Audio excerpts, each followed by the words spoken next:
Hi, Ben.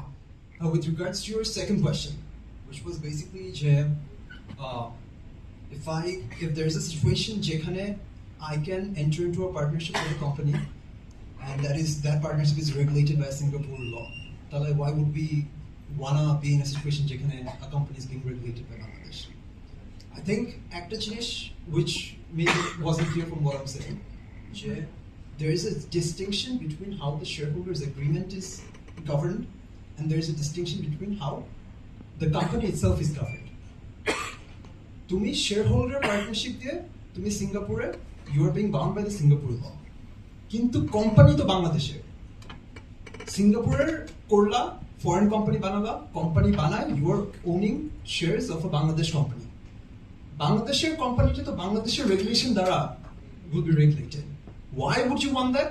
Simply because মনে করো তুমি এখন একটা you want to start an IT business. The scope for an IT business in Bangladesh is huge compared to Singapore. Just because of the scale of development. The scale of development Singapore যেটা হচ্ছে is much larger than যেটা ঢাকায় হচ্ছে. Just because there's so much more you can do. Developmenটের কোনো শেষই নাই.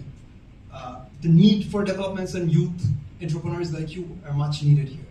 যে নতুন আইডিয়া নিয়ে আসবে, not even novel ideas that are existing in other countries কিন্তু which you can implement here.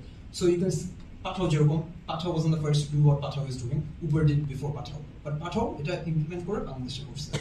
So why would you want to be regulated by Bangladeshi RJC laws or Bangladeshi laws? Simply because you want to establish a business in Bangladesh. Bangladesh cannot establish করবা because of what I said, because there are more opportunities here.